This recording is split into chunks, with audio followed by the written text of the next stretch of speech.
Do you have a dress or tank that is too big? Maybe it's these straps in the back or the shoulder straps that are way too long, and maybe you have size that you need to take in to make the dress fit you perfectly. Or maybe it is like in my case, it's both that needs to be altered, and if so, I got you covered. I'm gonna show you in this video how you can amend a dress by adjusting the straps as well as taking in the shoulder seams.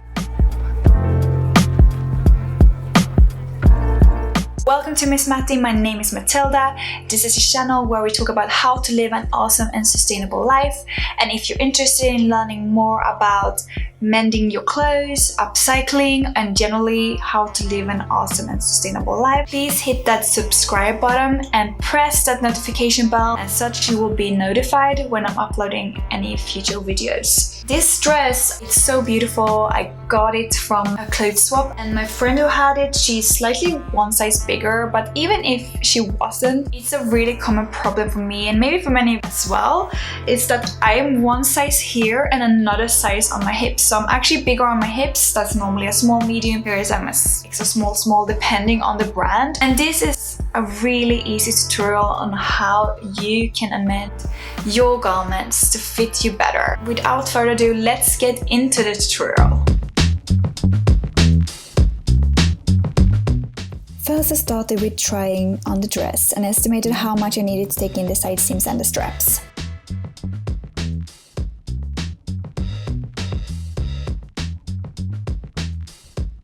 This step is easier if you have someone who can pin in place for you, but if you are like me and you are on your own, take off the dress and pin as much as you estimated.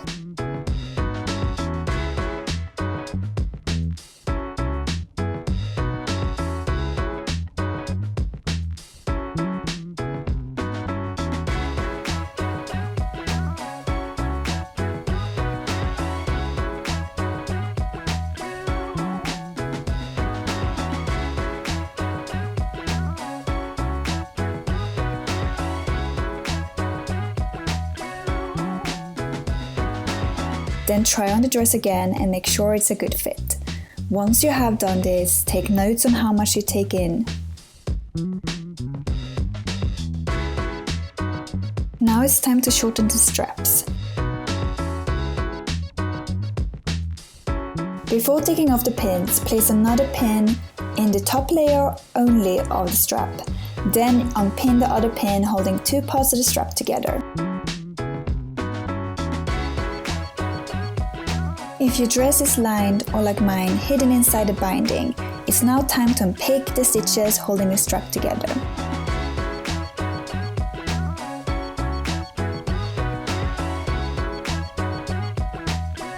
Remove the old strap.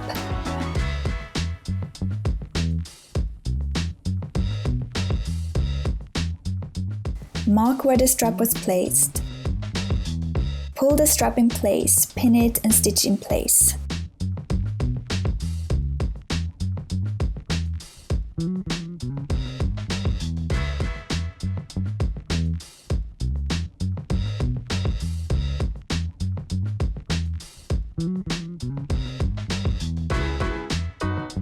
When stitching the strap in place, stitch where it was previously attached. And then make sure to securely stitch the strap in place by going back and forth a few times on your machine.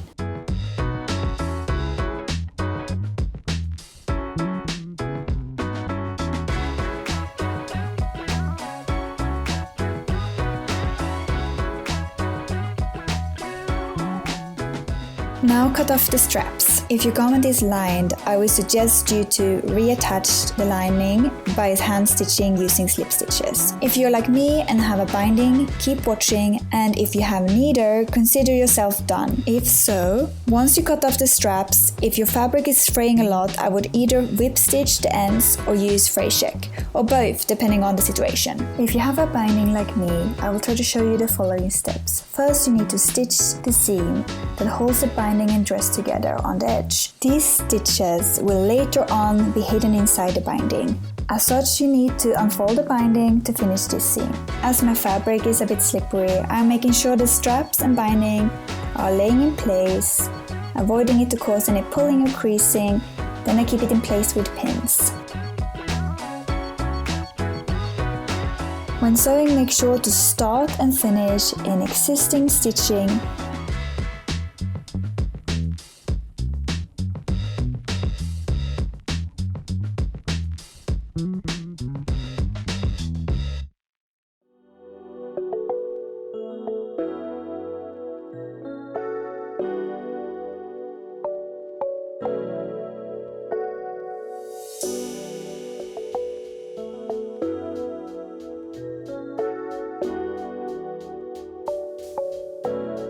Now it's time to do the top stitching. Fold the binding over, make sure that it lays flat and pin in place.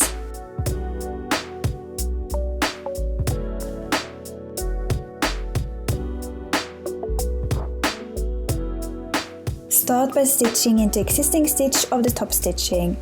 Fasten and start sewing, taking care to stitch as straight and even as possible.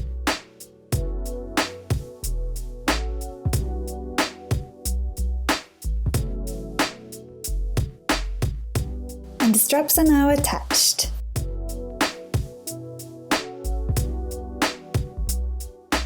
Look at the straps, they're so much better.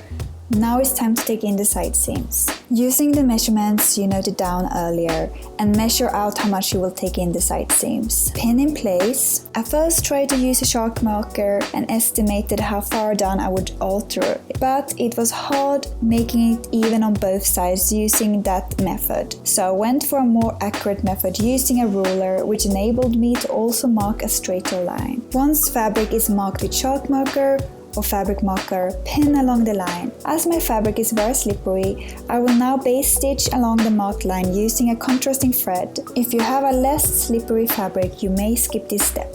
I base stitch using a 5.0 stitch length, so it will be easy to unpick later. Now base stitch on the other side.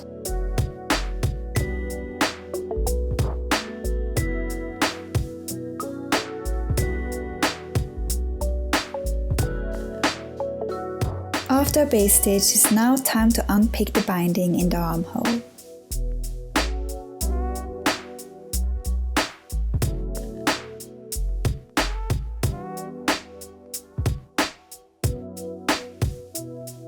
Once unpicked, it's time to stitch along the marked line and basting stitches. Make sure the binding is pinned to the side so you will not sew into the binding by mistake. Instead of dusting off my serger and rethread it for such a short seam, I used a hem stitch on my machine that both stitches a seam as well as hemming the edge of the fabric at the same time.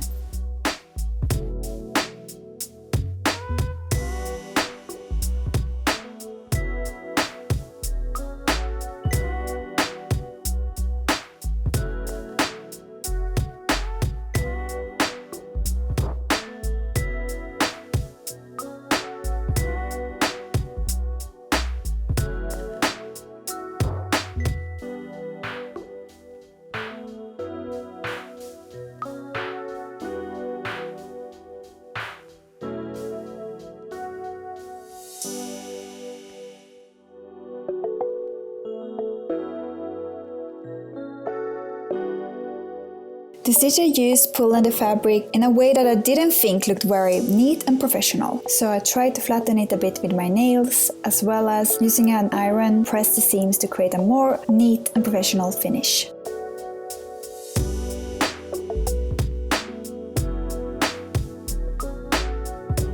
Then cut carefully off the excess fabric as well as excess binding.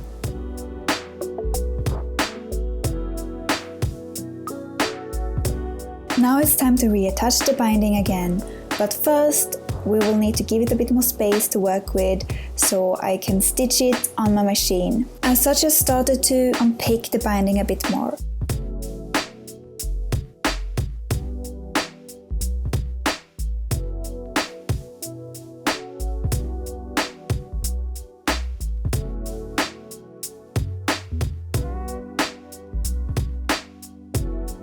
Before moving on to the next step, I decided to fray check the side seams, which I just cut, to make sure that the fabric will fray as little as possible. It was a bit fiddly to get the binding in place at the seam on the edge to the armhole, which, once the binding is folded in place, will not be visible.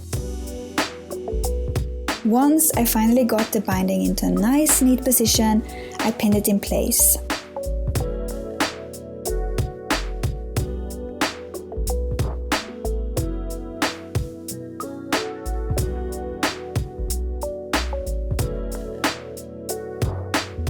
Now it's time to stitch the seam closest to the armhole, starting and finishing in existing stitch lines.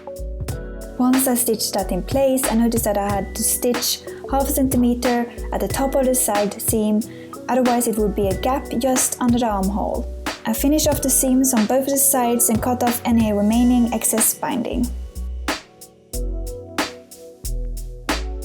Now it's time to fold the binding over and pin in place. Make sure the edges on the binding are separated to avoid bulk. Also make sure the edges are inside the binding and not poking out.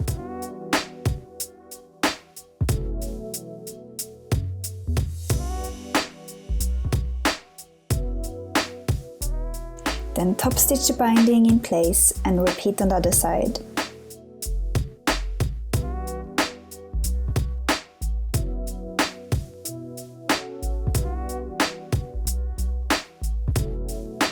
And look, it's finished. It's not perfect, but it will do the job.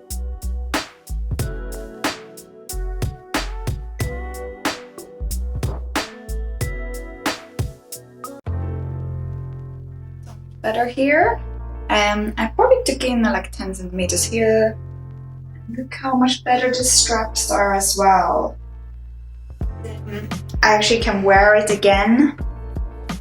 I never been able to wear it.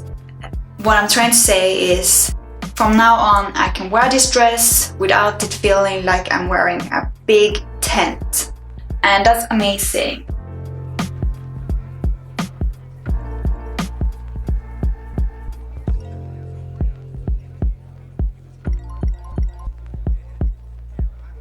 Thank you so much for watching this tutorial. I hope it inspired you to take in some sides, shorten some hems, shorten some straps, and generally just inspire you to alter clothes so they actually fit you perfectly. If you're interested in more videos like this, or mending, upcycling, or generally how to live an awesome and sustainable life, hit that subscribe button now. I would love if you did. And if you found this tutorial helpful and useful, hit that like button. Leave me a comment below and let me know what type of videos you would like to see here on this channel. Is it another type of DIY tutorial? Subjects you want me to cover?